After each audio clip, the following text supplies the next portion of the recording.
A Agência Climática dos Estados Unidos, conhecida como NOAA, atualizou as perspectivas para o El Niño nos próximos meses e disse que aumentaram as chances de ocorrência de um fenômeno de forte intensidade. Na tela, para quem nos assiste pela televisão, você vê que a chance do El Niño forte saiu de 66% em agosto, subiu para 71% na projeção de setembro e agora está entre 75% e 85%. Veja que ao longo do tempo a probabilidade tem aumentado. A NOAA projeta que esse pico de intensidade deve acontecer entre novembro e janeiro e diz que a possibilidade de um El Niño super forte está em 33%. Aqui no Brasil, os efeitos do El Niño já estão sendo sentidos em partes do agro brasileiro.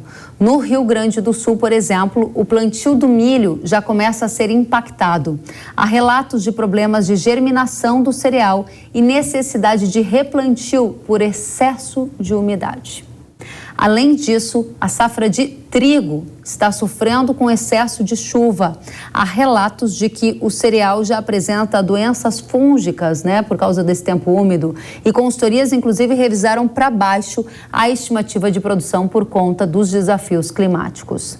No estado, também há relato de atraso do plantio do arroz por conta da alta umidade. O Instituto Rio-Grandense do Arroz revela que 31,8% da safra foi semeada até o momento, contra 50% na média dos últimos 5 anos para este período.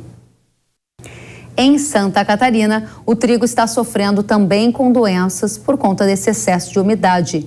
Há casos de lavouras com problemas de qualidade e que terão perda até total, eventualmente em função dessas inundações, foi o que nos disseram fontes distintas. As chuvas também prejudicaram o milho e produtores não conseguem entrar nas lavouras para realizar os tratos culturais, como, por exemplo, adubação.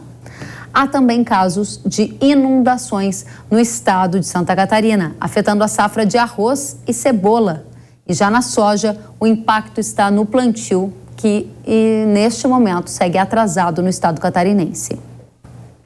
No Paraná, os efeitos são principalmente na safra de trigo. De acordo com a Secretaria de Agricultura, o cereal sofre com a alta umidade e já apresenta doenças fúngicas, como as que você vê na televisão. Há relatos também de problemas na cadeia do leite, que tem dificuldade de realizar a logística do produto captado no interior até as indústrias. Do outro lado, na área mais para cima do país, lá para a parte do centro-oeste, em Mato Grosso, por exemplo, o que ocorre é o oposto. São as chuvas irregulares, as altas temperaturas, relatos de seca, que fazem com que alguns produtores tenham que replantar a soja, porque a soja não conseguiu brotar, não havia umidade. A ProSoja de Mato Grosso diz que as temperaturas superaram 44 graus em algumas regiões e que parte dos agricultores tem atrasado o plantio para evitar prejuízos. Pois é, o El Niño está dando as caras, os efeitos já estão sendo sentidos em diferentes regiões do país. O que precisamos saber é o que vem pela frente. Marcelo Schneider, meteorologista do INMET, está conosco para responder o que vem pela frente. Marcelo, seja muito bem-vindo à Hora H do Agro. Isso, Kellen. Obrigado pelo convite, através aí do INMET, a gente falando de El Niño, que era uma previsão já de alguns meses atrás e, de verdade, nós vamos ter, já estamos tendo desde setembro o impacto nas chuvas que começaram no Rio Grande do Sul. Mês de outubro se ampliaram aí, principalmente Paraná, Santa Catarina, com chuvas muito fortes e com parte de uma estiagem, com tempo muito quente na região centro-oeste. O efeito do El Niño deve se prolongar nessa primavera, parte do verão, e a intensidade no momento ela é forte. A tendência é que continue ocorrendo um aumento da temperatura no Oceano Pacífico, e o auge dele deve ser no final de novembro para dezembro. Então, respondendo sim, há uma tendência de, no mínimo, a gente ter um El Niño de intensidade forte ao longo dessa primavera até meados do verão. O El Niño de intensidade forte significa efeitos climáticos mais fortes também, ou seja, muito mais chuva no sul, muito mais seca em áreas do centro-norte? Isso. Nesse setembro e outubro, ele esteve combinado com a temperatura mais alta também do Oceano Atlântico, especialmente o Oceano Atlântico Norte. Então, isso fez com que o canal de umidade ele fosse diretamente lá para o Rio Grande do Sul e também pegando Santa Catarina e Paraná. Então, essa combinação de tanto Pacífico, que é onde que se mede a intensidade do Ninho, quanto as águas do Oceano Atlântico, que causaram também, estão causando a seca extrema lá na Amazônia, né? Então esse efeito combinado é que se propagou. E a gente sabe bem também as áreas do Mato Piba, Centro-Oeste, especialmente Goiás para o norte do Brasil, tem um efeito distinto, norte mais seco e sul bem mais chuvoso. Então, essa é uma característica que a gente vai detalhar nos mapas, que ela muda, principalmente de novembro para dezembro, tá? O impacto do El Niño, a gente sabe que é na primavera, setembro, outubro e novembro, são esses 3 meses que tem um efeito mais direto no sul do Brasil. Bom, então vamos aos mapas para quem nos assiste pela televisão. O primeiro deles é do trimestre. Eu vou pedir para o pessoal colocar em tela cheia para a gente observar no detalhe e você trazer para a gente essas previsões de chuva e temperatura para o trimestre, novembro, dezembro e janeiro. O que nós temos que saber e o que vai acontecer de agora em diante? Esse é o mapa que faz assim, um resumo para o trimestre. Se o agricultor olhar no mapa da esquerda, aquelas áreas em azul, são áreas onde a chuva deve ficar acima da média. Nós sabemos que a partir de agora, entre outubro, principalmente a partir de novembro, o volume de chuvas começa a aumentar a quantidade a partir ali de São Paulo, sul de Minas, Centro-Oeste, Goiás, parte de Tocantins e principalmente essa divisa que precisa tanto de chuva entre o Mato Grosso e o Mato Grosso do Sul. A tendência por esses mapas do trimestre é que continue chovendo acima da média no Rio Grande do Sul, Santa Catarina e Paraná. E uma novidade que a gente tem, o estado de São Paulo também, parte do Mato Grosso do Sul, são áreas que vão ter um volume, não só volume de chuvas, mas a umidade tão bem-vinda no solo.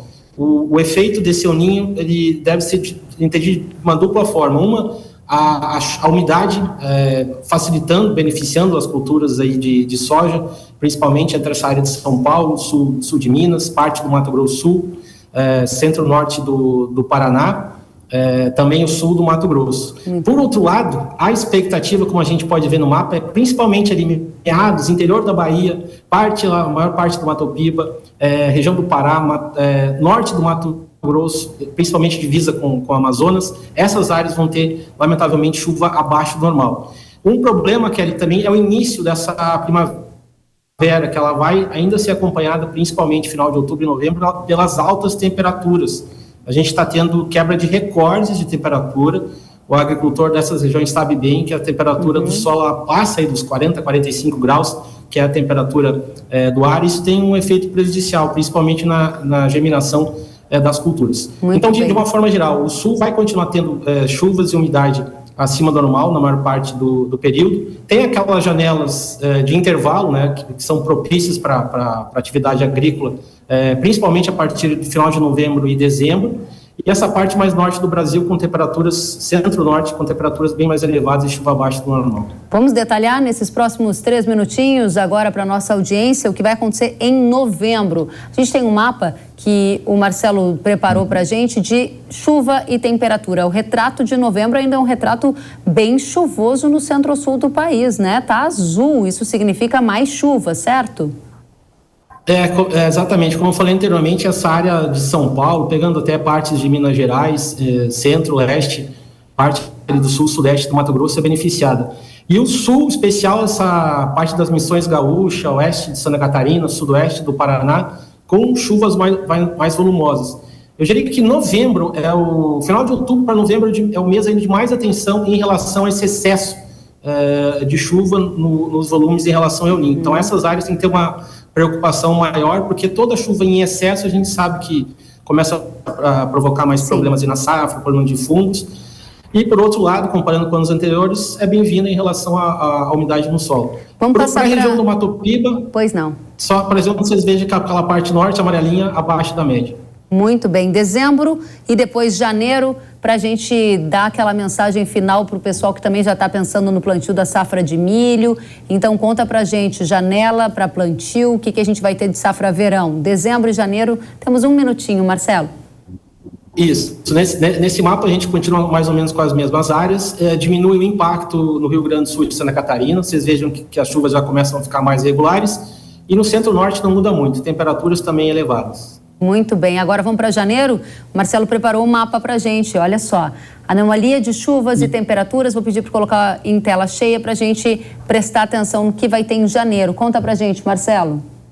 Janeiro já dá para apostar em chuva, está bem acima do normal, também ali na região do Mato Piba, onde vinha sofrendo pelo menos pela previsão, com estiagem. Então, em Bahia, a região Tocantins, norte do Goiás, centro-oeste, com chuva acima do normal. E o sul continuando, mas com chuvas irregulares. Então, uma chuva bem na medida esse mês de janeiro. Temperaturas, para resumir, maior parte do Brasil com calor bem acima do normal. Apenas o Rio Grande do Sul deve ser exceção com a passagem de algumas frentes frias.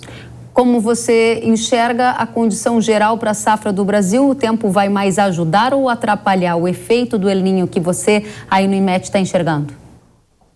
Sim, geralmente safra agrícola com El Niño ela mais ajuda do que atrapalha. Então, essa chuva, tirando esses excessos que têm acontecido em algumas áreas, ela vai ser muito bem-vinda, principalmente essas áreas ali na divisa de São Paulo com o Paraná, parte de Minas Gerais e entre o Mato Grosso do Sul e o Mato Grosso. Marcelo Schneider, muito obrigada pela presença, pela resposta bastante direta para a nossa audiência. Volte mais vezes, Marcelo, que é meteorologista do INMET. Até a próxima. Eu que agradeço e todos fiquem atentos aos mapas do INMET, às redes sociais e mídias com as informações do clima e também do tempo. Obrigado, Kellen. Até a próxima. Obrigada, até a próxima.